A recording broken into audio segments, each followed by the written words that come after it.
안녕하십니까? 오늘은 요한계시록 제33강입니다. 오늘은 계시록 15장을 다룰 차례입니다. 말씀의 제목은 일곱 재앙을 위한 준비라고 하는 말씀입니다. 지구는 상상 이상으로 위험한 곳이다 라고 미국 항공우주국의 케빈 잔레 씨는 말합니다. 만일 혜성의 잔해 하나만 대서양 중심에 떨어진다 해도 그 폭발로 말미암아 엄청난 재앙이 땅과 바다를 덮을 것이라는 것입니다. 또한 거대한 해일이 바닷가의 도시들을 덮칠 것이라는 거예요.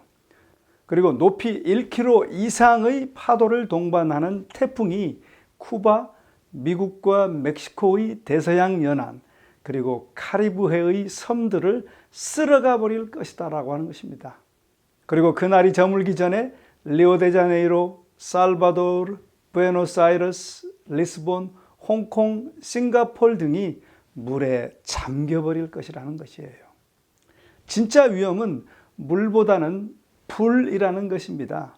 혜성이 지구에 부딪히는 순간 오늘날 지구가 보관하고 있는 모든 원자폭탄을 한꺼번에 폭발시키는 것 같은 대폭발이 있을 것입니다. 마침내 폭발과 큰 지진으로 땅은 무너져 버리고 분화구는 터져 나오며 대기는 짙은 유황과 독가스로 덮이게 되어 사람들은 모두 질식사하고 만다는 거예요. 이 비슷한 재앙의 이야기들이 7 재앙 가운데 포함되어 있습니다. 어쨌든 그러한 재앙이 내려서 그렇게 되기 전에, 즉 마지막 심판이 오기 전에 세상이 비교적 평탄할 때 오늘 우리는 참된 신앙을 가질 것을 결정해야 할 것입니다. 자, 이제 그런 마지막 7 재앙을 위한 준비 단계로 오늘 15장을 살펴보겠습니다.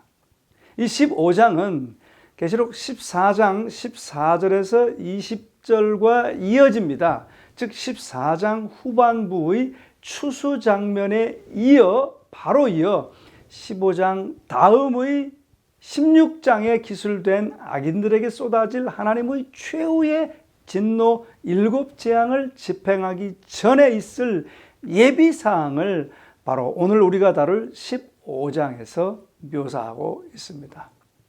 그리고 15장 이후 하나님의 최후의 진노는 16장에서 이제 마지막 7 재앙이 쏟아짐으로 집행되는 것입니다. 또한 오늘 다룰 15장은 계시록 12장, 13장, 14장을 결론 지으면서 마지막 7 재앙들의 서론 역할을 합니다. 자, 이제 말씀을 살펴보겠습니다. 15장 1절부터 보시겠어요? 또 하늘에 크고 이상한 다른 이적을 보매 7 천사가 7 재앙을 가졌으니 곧 마지막 재앙이라 하나님의 진노가 이것으로 마치리로다 라고 시작합니다. 여기서 하늘의 이적을 이라고 하는 단어를 사용하고 있는데요. 계시록 12장 1절에서와 같이 이 이적이라는 단어는 세메이온이라는 단어예요. 그것은 주의를 사로잡는 현저한 시각적 장면을 의미합니다. 이 놀라운 새 시각적 장면이 요한의 주의를 사로잡는데 그는 7 재앙을 가진 7 천사를 보는 것입니다. 이 7 천사들은 아마도 8장과 9장에서 재앙을 선포하기 위하여 나팔을 분 천사들과 동일한 천사들일 것입니다. 8장, 9장의 나팔 재앙들은 죄인들을 회개시키기 위하여 의도된 예비적 심판이었어요. 거기서 그 천사들은 심판의 도구로서 나팔들을 받았습니다. 그러나 이제 이곳 15장에서는 그 천사들이 금대접을 받습니다. 마지막 7 대접 재앙은 마지막 재앙으로 불렸는데 이는 하나님의 진노가 그것으로 이제 맞춰질 것이기 때문이었습니다. 인간의 죄가 크게 달하였고 마지막 7 재앙이 내림으로 반역한 세상에 대한 하나님의 진노가 이제 끝나게 되는 것이죠. 이때까지 하나님의 진노는 언제나 자비가 섞인 부드러운 것이었습니다. 그러나 여기 15장, 16장에서는 상황이 변합니다. 악인들은 자비와 은혜가 섞이지 않은 하나님의 완전한 최후의 진노를 경험할 수밖에 없게 되는 것입니다. 바벨론의 매혹적인 음행의 포도주를 마시기로 선택한 자들에 대한 셋째 천사의 선언, 즉 계시록 14장 9절에 보면 만일 누구든지 짐승과 그 우상에게 경배하고 이마에나 손에 표를 받으면 하나님의 진노의 포도주를 마시리니 라고 기록되었잖아요. 그 기록된 말씀처럼 이곳에서 이제 그 진노의 포도주를 마시는 것이 성취되는 것입니다. 그들은 하나님의 진노의 잔을 마시게 되는 것입니다. 계시록 6장 16절과 17절에서 6째 인을 떼는 장면에서 묘사된 것과 같이 악인들이 굴과 산 바위에 자신들을 숨기려고 애쓰는 것은 바로 이 무서운 하나님의 최후의 진노로부터 피하기 위해서입니다. 이와 같이 마지막 재앙들은 회개치 않은 자들 위에 쏟아지게 됩니다. 사단적 삼위를 추종하는 자들과 경배하는 자들은 하나님의 이 최후의 심판의 대상인 반면 성도들은 하나님의 보살핌과 보호를 받게 됩니다. 이 최후의 재앙들은 분명히 그들은 해하지 못합니다. 자, 그런데 그 7 재앙이 내리기에 앞서 요한은 최후의 위기 7 재앙을 통과한 후 위대한 구원을 송축하고 있는 승리한 성도들을 미리 먼저 봅니다. 그들을 먼저 보여주기 위해서 묵시의 장면이 바뀌어요. 2절입니다. 또 내가 보니 불이 섞인 유리바다 같은 것이 있고 짐승과 그의 우상과 그의 이름의 수를 이기고 벗어난 자들이 유리바닷가에 서서 하나님의 검은 고를 가지고 그렇게 기록하고 있습니다. 자, 이 말씀에서 우리가 몇 가지 핵심을 좀 살펴본다면요. 첫째, 요한은 그들이 유리바다같이 보이는 땅 위에 서 있는 것을 봅니다. 계시록 4장 6절에서 유리바다는 하늘 보좌실의 하나님 보좌 앞에 있었습니다. 여러분들의 집이 오션 뷰이면 가장 좋고 또 비싸지 않습니까? 하늘 보좌도 오션 뷰입니다. 그런데 오션 중 최고의 오션, 글라스 오션 뷰예요. 즉 유리바다 오션 뷰입니다. 유리바다 오션 뷰가 바로 하나님 보좌가 있는 곳입니다. 자, 이 모습은 요한이 계시록 7장에서 본 큰 환란에서 나온 구속받은 자들이 하늘 성전의 하나님의 보좌 앞에 서 있는 것과 같습니다. 자, 어쨌든 4장에서 유리바다는 수정같이 맑았던 반면 여기 이곳에서는 불이 섞여 있다라고 기록하고 있어요. 여기 이 15장의 유리바다는 조금 더 자세하게 묘사하는데요. 보좌 앞에서 타는 7 등불과 번개로 표현된 하나님의 다채로운 영광을 반사하는 것을 묘사합니다. 4장에 비해서 여기에 나타난 이 새로운 세부사항은 하늘 보좌실의 찬란한 영광을 강조하기 위함입니다. 또 두 번째, 구속받은 자들은 하나님의 검은 고를 가지고 하나님의 종 모세의 노래와 어린 양의 노래를 부르고 있다라고 기록하고 있어요. 여러분 잘 아시는 것처럼 이 검은 고는 하나님을 찬양하는 도구이죠. 이 구속받은 자들이 부르는 노래는 하나님께서 행하신 위대한 구원과 원수들에 대한 그분의 심판으로 인해 하나님께 드리는 그들의 찬양의 노래입니다. 그 노래를 모세의 노래와 어린 양의 노래로 명명했어요. 좀 살펴볼까요? 이 모세의 노래라고 하는 뜻이 뭘까요? 이 15장에서는 모세의 노래를 언급하는데 이 모세의 노래는 사실 출애굽기 15장에서 이스라엘 백성이 홍해에서 애굽인들의 파멸을 목도하면서 부른 구원의 노래였습니다. 그 출애굽의 위대한 구원이 최후의 위기 때 하나님의 백성이 경험할 더 큰 위대한 구원의 모형으로서 이곳에 등장하고 있는 것입니다. 그러나 출애굽 사건과 계시록 15장의 사건 사이에는 중요한 차이점이 있습니다. 출애굽 때의 노래는 애굽인들에게 재앙이 먼저 내리고 그들에게는 심판이었어요. 그 다음에 이스라엘 백성이 속박에서 풀려난 후, 즉 구속받은 후에 부른 것인데 계시록 15장의 모세와 어린 양의 노래는 마지막 7 재앙, 즉 하나님의 최후의 심판이 내리기 전에 구속되어 부르는 것을 미리 보여줍니다. 이는 계시록 15장과 16장에서 구속이라는 건설적 요소가 7 재앙, 즉 심판이라는 부정적 요소보다 앞서 있음을 보여주는 것입니다. 그 다음에 어린 양의 노래라고 말했지 않습니까? 마지막 때 사는 하나님의 백성은 그들의 충성이 가혹하게 시험을 받은 후 그들의 믿음으로 그들이 승리하여 큰 환난으로부터 빠져나옵니다. 그들은 계시록 7장에 보면 어린 양의 피에 저들의 옷을 씻어 희게 하여 이긴 자들이라고 명하고 있습니다.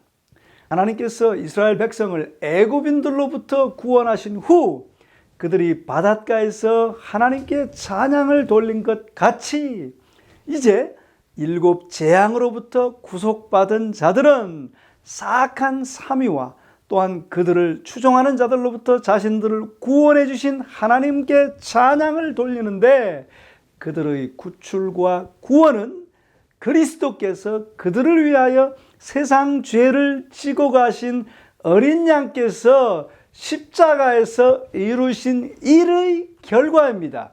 그래서 이 노래를, 그들이 부르는 그 노래를 어린 양의 노래라고도 말하는 것입니다.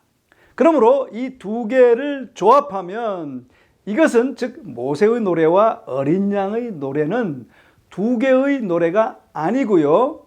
구속받은 자들이 당신을 신실히 따르는 자들을 위하여 그리스도께서 이루신 출애굽과 유사하지만 그것보다 더 극적이고 더 큰 위대한 구원을 송축하여 부르는 하나의 승리의 노래임을 암시해 주고 있습니다.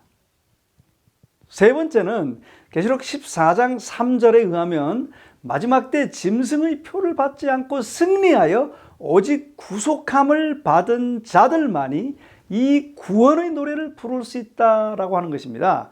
14장 3절에는 이렇게 기록되어 있어요. 저희가 새 노래를 부르니 땅에서 구속함을 얻은 14만 4천인 밖에는 능히 이 노래를 배울 자가 없더라라고 기록하고 있어요. 자, 그들은 최후의 위기에서 역사상 어떠한 인간도 경험하지 못했던 구원을 경험합니다. 그 극적이고 위대한 구원을 직접 경험하고 부르는 노래이므로 14장 3절에서는 구속함을 받은 자만이 부를 수 있는 새 노래라고 기록된 것이었습니다. 그들은 그리스도께 초지일관 충성하고 하나님의 계명들을 순종하였으며 사단적 삼위에 가담하여 짐승을 경배하여 그 이름의 수를 받기를 거절하였던 것입니다. 이제 그들은 사단적 삼위를 이기고 그들의 승리를 송축하는 것입니다. 요한은 이 승리의 노래를 홍해에서 부른 이스라엘의 승리의 송축을 토대로 하여 이 15장에서 묘사해 주고 있는 것입니다. 네 번째로 그 노래의 내용은요, 이 구속받은 자들은 위대한 구원자만을 찬양합니다. 자, 15장 3절에 보면 이렇게 기록되어 있죠. 하나님의 종 모세의 노래, 어린 양의 노래를 불러 이르되, 이제 그 노래의 내용이죠. 주 하나님 곧 전능하신 이시여 하시는 일이 크고 놀라우시도다. 만국의 왕이시여 주의 길이 의롭고 참되시도다 라고 기록하고 있습니다. 이 구속받은 자들이 부르는 이 노래는 거의 전적으로 이 다음과 같은 구약의 구절들로 구성되었어요. 하시는 일이 크고 기하시도다. 주의 길이 의롭고 참되시도다. 만국의 왕이시여 오 주여 누가 주를 두려워하지 않으며 주 이름을 영화롭게 하지 아니하오리까. 오직 주만 거룩하시니이다. 만국이 와서 주께 경배하리이다 라고 기록된 구약들의 말씀들을 인용한 것이에요.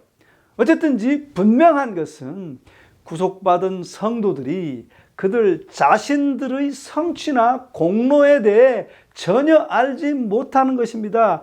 그것을 노래하지 않아요. 즉 노래 전체는 오로지 전능하신 언약의 하나님, 곧 당신의 백성을 구원하신 위대하신 구원자에 관한 것입니다. 하나님께서 그들의 시련과 고통의 시간에 그들을 보호하셨고 그들을 보전하셨습니다. 그들은 이제 그분의 영광을 공유하는 모습입니다. 그러므로 여기에 기록된 하나님의 신실한 남은 백성이 얻은 승리는 그들의 인간적 성취의 결과로서 얻은 것이 아니라 하나님의 크고 기이하신 일들과 그분의 의롭고 참된 길들에 의해 얻은 승리임을 강조하여 말하고 이곳에서 노래하고 있는 것입니다. 이렇게 3절에서 시작된 이 찬양이 4절까지 계속됩니다. 4절 보시겠어요? 주여 누가 주의 이름을 두려워하지 아니하며 영화롭게 하지 아니하오리까. 오직 주만 거룩하시니이다. 주의 의로우신 일이 나타났음에 만국이 와서 주께 경배하더라 라고 기록하고 있습니다. 여기서 우리가 배울 5번째 교훈은 이 노래의 나머지 부분은 계시록 14장 7절에 대한 분명한 인유라는 것입니다. 여러분 잘 아시는 14장 7절은 이렇게 기록되어 있지 않습니까? 하나님을 두려워하며 그에게 영광을 돌리라. 이는 그의 심판하실 시간이 이르렀으니 하늘과 땅과 바다와 물들의 근원을 만드신 이를 경배하라 하더라 라고 기록됐지 않습니까? 그것이 바로 셋째 천사의 기별이었지 않습니까? 그러므로 이 구속받은 성도들이 부르는 노래의 이 부분은 4절의 이 부분은 이들이 세 천사의 영원한 복음 기별을 받아들였음을 보여주고 있습니다. 그들은 바벨론과 그 죄로부터 자신들을 분리하였던 것입니다. 그러므로 그들은 바벨론이 받을 재앙을 받지 않게 되는 것입니다. 이렇게 7 재앙이 내리기 전에 재앙으로부터 해를 받지 않고 구속받게 될 성도들이 찬양하게 될 모습을 미리 보여준 후에 이제 다시 하늘 장면으로 바뀝니다. 5절로 가시겠어요? 또 2일 후에 내가 보니 하늘의 증거 장막의 성전이 열리며 라고 기록하고 있어요. 이제 요한은 하늘에서 다시 증거 장막의 성전이 열려 있는 것을 봅니다. 여기서 이 성전이란 단어는 헬라어로 나오스인데요. 요한계시록에서는 특히 하나님의 보좌가 있는 성전의 지성소를 가리킵니다. 하늘 성전은 하나님의 자비와 은혜를 발견할 수 있는 장소인 반면에 계시록에서 하늘 성전은 백성이 복음을 거절할 때 하나님의 심판이 발해지는 곳이기도 합니다. 여기서 하늘 성전이 증거 장막으로 언급되는데요. 이는 하나님의 율법이 구약 성막의 지성소의 언약궤 안에 있었고 그것을 증거궤라 불렸기 때문입니다. 자, 이렇게 하늘의 증거 장막의 성전이 열리며 6절에 보면 7 재앙을 가진 7 천사가 성전으로부터 나와 맑고 빛난 세마포 옷을 입고 가슴에 금띠를 띠고 라고 기록하고 있어요. 여기서 우리는 이 7 천사의 모습에서 2가지 교훈을 얻을 수 있는데요. 첫째, 7 재앙을 가진 7 천사가 하늘 성소의 지성소에서 나온다는 것입니다. 즉 재앙을 가진 천사들은 하나님의 복수의 사신들로서 하나님의 바로 면전에서 나옵니다. 이것은요, 어떤 사람이나 국가도 하나님의 율법을 범하면 반드시 처벌된다는 것을 보여주기 위함입니다. 하나님께서는 자기 백성이 드리는 기도에 대한 응답으로서 그분의 의로운 진노를 쏟으시게 되는 것입니다. 그러므로 여러분, 우리가 기도하면 기도가 응답됩니다. 우리를 힘들게 하고 우리를 핍박하는 자들을 위해서 우리가 기도할 때 하나님께서 응답하시게 된다는 것입니다. 마찬가지로 마지막 7 재앙은 하나님의 신실한 백성을 멸망시키고자 하는 열국의 분노에 대한 백성들의 기도를 듣고 하나님께서 응답하시는 것이다 라고 하는 것입니다. 2번째 교훈은 이 천사들은 맑고 빛난 세마포 옷을 입고 가슴에 금띠를 띠고 있습니다. 이 천사들의 모습은 요한계시록 서론에서 소개된 영화롭게 되신 그리스도의 모습과 같은 방식으로 묘사되어 있어요. 영화롭게 되신 그리스도의 모습과 이 천사들의 모습이 같은 것은 이 천사들이 자신들에게 사명을 위탁하신 그리스도의 권위를 가지고 있음을 시사합니다. 자, 7절로 가시겠습니다. 네 생물 중의 하나가 영원토록 살아계신 하나님의 진노를 가득히 담은 금대접 7을 그 7 천사들에게 주니라고 기록합니다. 네 생물 중에 하나가 천사들에게 하나님의 진노로 가득 찬 금대접들을 줍니다. 이 네 생물 중에 하나라고 하는 말은 아마도 높은 계급의 천사들인 것처럼 보이는 네 생물들은 땅에 하나님의 진노를 쏟는 일에 관여한다는 것을 암시합니다. 자, 이 금대접은 하나님께 예물을 드리는 성전의 대접입니다. 요한계시록 5장 8절에서 보면 금대접들은 향으로 가득 차 있다라고 묘사하고 있어요. 5장 8절을 보실까요? 하늘의 24장로들이 향이 가득한 금대접을 가졌으니 그 금대접 안에 뭐가 들어있어요? 이 향은, 가득한 향은 성도의 기도들이라 라고 기록하고 있거든요. 이 가득 찬 향은 24장로가 하나님께 드리는 하나님 백성들의 기도를 상징하고 있었어요. 그런데 여기 15장에서 금대접들은 하나님의 진노로 가득 찬 대접으로서 멸망의 도구가 되어 악인들에게 쏟아질 것이다 라고 하는 것입니다. 즉 하나님의 진노는 하나님의 신실한 백성이 드리는 기도에 의해 내리기 시작한다는 것을 암시합니다. 이 하나님의 진노가 부어질 자들에게는 더 이상 자비는 없습니다. 의인들이 모든 걸 인내하고 핍박과 악인들이 주는 고난을 인내하고 하나님께 기도했을 때 하나님께서 그 원수를 갚아주시는 것입니다. 자, 이 천사들이 하나님의 진노의 대접을 받는 순간 8절에 보면 하나님의 영광과 능력으로 말미암아 성전에 연기가 가득 차매 7 천사의 7 재앙이 마치기까지는 성전에 능히 들어갈 자가 없더라 라고 기록합니다. 여러분, 여기 이 모습은 광야 성전에서 있던 모습, 또 솔로몬 성전에서 있던 모습을 반영합니다. 광야 성전과 솔로몬 성전의 헌당 장면을 반영하는 것이죠. 두 경우 모두 여호와의 영광의 구름이 건물에 가득 찼기에 예배를 진행할 수가 없었습니다. 유사하게 이곳 하늘 성전, 즉 인간을 중보하는 바로 그 장소가 이제는 하나님의 영광의 구름으로 가득 차게 되어 아무도 들어갈 수 없다는 것입니다. 즉 그 상징적인 뜻은 유예의 기간이 끝났다는 거예요. 더 이상 죄인들을 위한 중보는 이제 없다는 것입니다. 죄인들은 복음에 대한 완고한 거절과 반대의 결과로 자비와 은혜가 섞이지 않은 하나님의 완전한 최후의 진노를 경험해야 한다는 것입니다.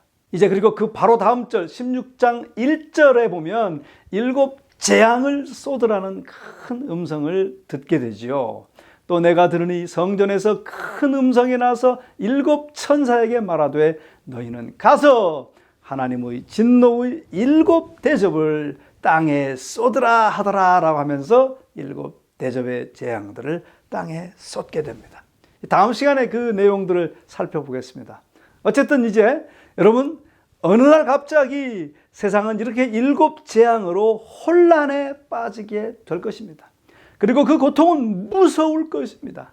그러나 하나님의 백성들은 그 모든 재앙에서 구원을 받습니다. 그들은 하늘 유리바닷가에서 구원의 노래를 드높이 부를 것입니다.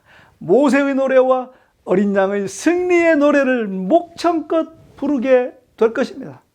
여러분, 이 모든 예언들은 사람의 말이 아니라 하나님께서 주셔서 하나님께서 우리에게 주신 예언의 말씀입니다.